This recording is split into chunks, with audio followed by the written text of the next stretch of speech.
Well, this morning, this rain is a perfect excuse to lie down and do nothing. But what can a man do? What can a man do? I either go lie down on my bed or face it. This video is all about after 60, how to encourage yourself to go for your normal walk. If you are the type that does, maybe you walk daily, you walk every 2 days, maybe once a week, whichever type of walking you do. It can also be used to encourage you to do other things, but these are my own reasons, how I make myself or how I make sure I stick to my walking arrangements.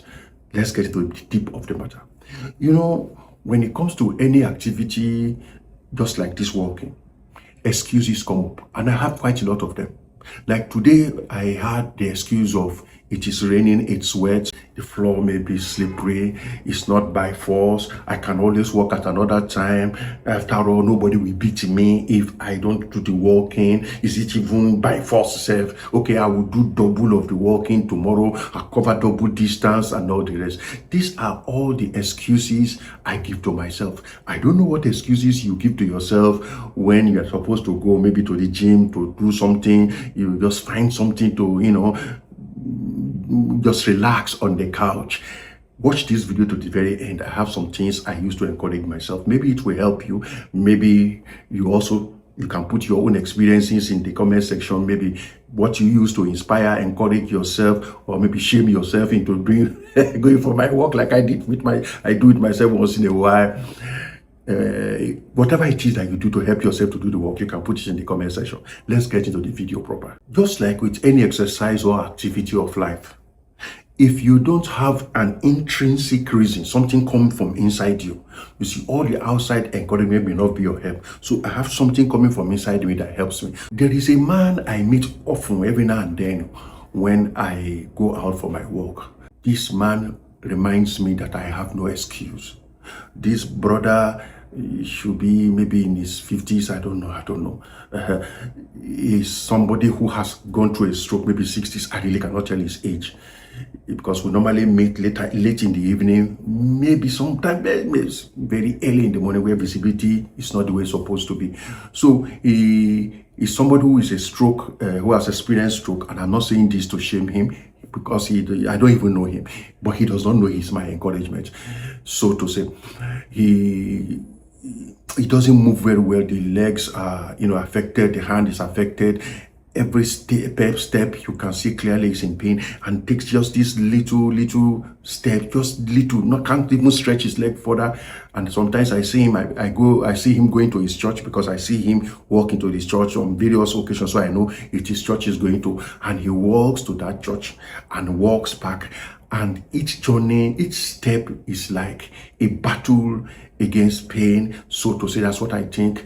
Each step is like a refusal to say, I will not bow, I will not bend, I can still do it. And I feel like, applauding him when I see him, but that will have been like an embarrassing thing. But he does not know he's quite an inspiration. And I'm sure to many of us also who do walking or jogging on that route, when they see him, it takes him long to get to where he's going to, but you can see the determination, the strong mind that this man has. So anytime I find myself just wanting to sit down on the couch and just laze, I can do it tomorrow. I remember this man, and I'm saying, this man has every reason under the sun not to be on the road, but he has decided he will walk to the church and walk back home. And the distance is quite long. I don't know his house, but at least the route where I see him is more than 200 meters. And it takes him just one bit of a step. That is, even a little child walking will walk faster than him, but this man is undeterred. He's an encouragement, and God bless him. Another reason I give myself to go for my walk is there is an image I'm trying to avoid. There is a picture that I've seen, maybe like online, on screen, and maybe in the physical world of life. People who just sit, remain still, you don't move, you begin to lose yourself, they begin to lose their body, they begin to have problems with their motor functions, just because they just choose to sit at a particular place. If you watch my videos on walking, I always talk about push and start. That kids have to come and say, get up, try to move around, you see. And the more you sit, the more the person may become a burden onto other people. To get out, to get the sun on your face, you need to get your body to move. I don't want a situation whereby I don't want to be a future problem or a now problem to my children, and I don't want to be somebody's concern in the future.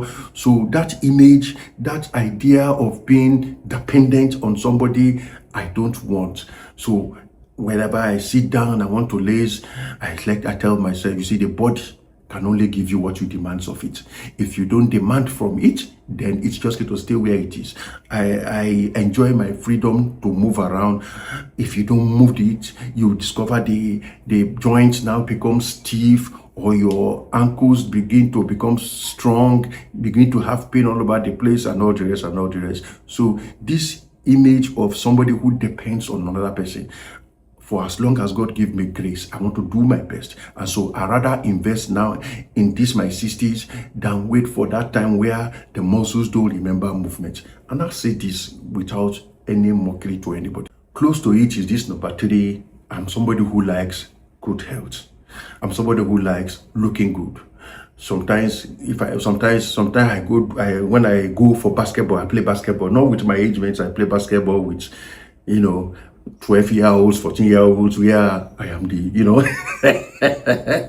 I play basketball with them. I go for a walk. I don't run. I don't enjoy running. It takes too much, Anytime I do, either my walking or maybe once in a while I go play the basketball with these kids, I feel healthier, I feel rejuvenated, my mind is clear, I get an extra, bounce into my walk, I feel gingered up, so I like that. So because I like that, a picture of health, there are even times people look at me and like, daddy pastor, you are just floating as you are walking and all the rest. I say I thank God and all the rest. So I choose between two pains. Pain number 1, the pain that will last like 30 to 40 minutes after I come back, maybe I lie down or sometimes I'm okay and I'm on the go. Or the pain of a lifetime where I may have to depend on somebody. If I can avoid it, if I can stretch it a little bit more, if I can do a little bit to make things better for me and for every other person, then I choose the pain of maybe if my muscles feel somehow, Sometimes when I carry weight, you feel it after a while, but that is a sweeter pain in quotes than the pain of having to depend on somebody. Another reason, number 4, why I push myself out to go do my normal work and other exercises is that there is something they call the law of momentum. Summary of it is that, without giving you any psychological, philosophical definition, the summary of it is the law of momentum is all about, if you do it today, you can do it tomorrow. If you break or stop today, you will be stopped tomorrow. So if you are operating with the law of momentum, if you do it today, you get the benefit of today. If you stop tomorrow, the benefit will be withdrawn from you. So you discover that when you come back after stopping, it's a bit of a problem. Your muscles will ache you seriously. Your body will be somehow, you are like somebody beating and battling against the wind. So that is why I don't like breaking the law of momentum. Every day compounds. Every day is an increment on the last day. So if I walk today, it's easier to walk tomorrow. It's easier to walk the day after. If you don't work today, it's easier to have an excuse not to work tomorrow. So the law of momentum has been a very great treasure to me with my walking regiment and all the rest. So that is why I make sure I keep the law of momentum. I keep on the right side of the law of momentum, and that is whether I feel like or not, I go and do it. Like that video you just saw, I did that. The rain was an excuse. That's why you see me, I put on my wind jacket and whatever happens. If it gets worse, I will find a place to go and stay. But let me go out first. And as I stepped out, the thing just... Another reason why I go for my walk, which is number 5, is I have already given my word to myself. And my word to myself is, this is what I will do. As a person, my natural nature, once I give my word, I don't like going back to it. If I give my word to somebody, I don't like backing out of it. So I give good thought to what I'm saying to somebody before I say, I'll do this for you. Once I'm committed, I am committed. I am committed to do this walking. I told myself, okay, I'll stop the running. I told myself, maybe once in a while, I go play basketball. So I have given myself this word. If you break your word to somebody, there is a way. If you go apologize to them, they can even accept your apology, but you have to be the man of your word. If I break my word to myself, I tell myself you are losing integrity. And if you start breaking your word to yourself, the possibility of you breaking your word to other people now becomes very high. So I like to keep my word. Now, number 6 is that walking for me is not just bodily exercise and all the rest. I gained a lot of things from it. Walking for me is also sometimes my prayer time, because when I start walking, I begin to talk to myself. If I'm not listening to a podcast, I begin to talk to myself. I begin to, if I have issues to, sometimes iron out, that's where I iron some things out. As I'm walking, I'm talking to myself, having a conference hall meeting of myself as the CEO, board of directors, and everything of myself. So I use that to talk to myself. I use that to pray. Sometimes I pray about the things I see. Sometimes I pray about myself. Sometimes I pray about my environment. Just, it can be anything. It can be random. It can be structured. It can be, So the walking, if I don't do it, that means I've lost a vital component of part of my daily living. Of course, you've heard me mention it. Walking also becomes an opportunity for me to listen to podcasts. I get some education when I'm listening. As I walk, I'm getting the exercise, I'm getting the education also. Sometimes it becomes a place where I also play music. So with my phone, put on some music and I get inspirations. One very good thing I actually enjoy with walking also is it clears my mind. Once I start walking, even if I'm not playing anything, as I'm walking, I just discover that my mind just gets released from so many issues like that. As a pastor, a granddad, and uncle, somebody's this, I have a lot. People want this prayer, people online, people offline, people in our church, people in the environment. Even sometimes when I walk, you make people who want to stop you, that is if I walk it during the daytime, which I really don't do, but I also do it sometimes. Want to talk to you there, want you to cancel there, so many things are in there. But one thing I noticed, once I start walking, my mind is free. It's like I just walked away from everything that could be burdensome, so to say, or could have been weighing on me, and I'm now free. The wind is like, it just blows away everything and all the rest. Then all the distractions that I see on the road, like if it's in the evening, like I've told you before, the trucks that are littered up. I'm somebody who likes looking at colors. The trucks are all littered up with various colors. I think it's a regulation that they should show what kind of vehicle it is with the way they arrange their lights. I don't know, maybe it's fancy. I also don't know. The bikes are like that too. I don't know. So the bikes are like that. The minibuses are like that. So all manner of lights, colors, arrangements, everything going, So I like looking at that. And if my granddaughter Superstar is around and we go together sometimes, she's like, Granddad, look at our truck, look at our this thing, and so there are so many things there. So if I don't go, I miss some things. This number 7 I want to share with you. You don't know who you are teaching something. I'll give you an example. That brother who has that stroke issue does not know. It's not just an inspiration for me, it's a life coach to me, without me and him talking to each other. Why? Because he does not know that what he's doing just sweeps off the table all my excuses.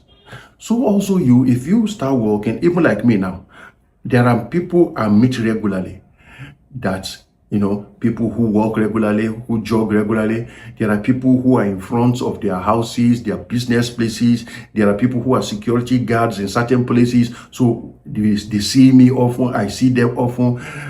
There are some places I like to sit down and rest. There are some days it's just like that. It's just like that.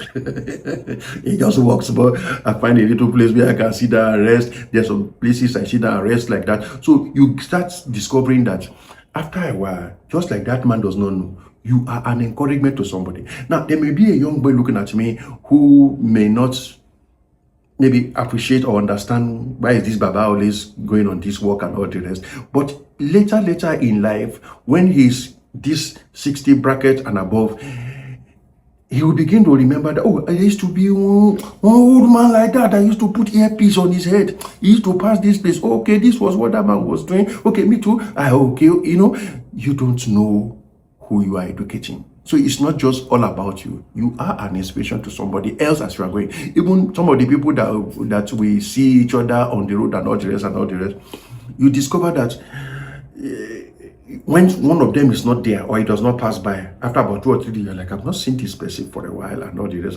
So you see, there's some advantage there. Now, this one, number 8, is a bonus one. As you go around, because it's this almost close to these two, you make new friends. You greet some people often. You become, hello, how are you, sir? Hi, sir. Hello, sir. There went a time, a man, I entered into his shop. He said, you're always coming from that road. Is your house on that road? I said, no, sir. He has a big shop that I used to go, maybe there are groceries I need to pick. So during my walk, I will go to his business place. So sometimes he sees me coming from this direction, but he never later noticed I used to come from the other direction and all that because I vary my movements. So he's like, is your house? I said, my house is not that direction. I just choose to walk in that direction. Sometimes I take more distance, so I meet more people. You begin to have genuine friends. There are people, like if it's in the evening, who always sit in front of their house, because of the weather, the heat, and of course, there is no light. So they sit there in front of their houses and they see me pass by all the time. So I have some, hey, una wedo, how na day? Oga how Pastor, good morning, sir, for those who know me. So you begin to, hey, hello, hey, I become here. So you make friends along the roads like that. It's just part of life. And those who we know each other, who jog, who walk, the normal system is when you meet somebody, either jogging or walking, you don't talk to them, and they also answer back and walk by each other. So we get to know each other like that. So my conclusion in this regard is, if you walk faithfully enough, you will become somebody else's reason to also want to walk, and then we all begin to develop good health and all manner of things. So what are how do you defeat your own excuses when they come up and try to lure you back to the couch or back to the bed to binge watch Netflix or DSTV or whatever it is? What are the excuses you use? These are my own 7, 8 reasons. So if yours are different from this, why you add it, what are your own experiences while working? Maybe I can learn from you too. And if you have an excuse buster that I have not mentioned, please put it there too. So I may need it, you may need it, somebody out there may need it. God bless you. I'll see you guys in the next video. Keep walking.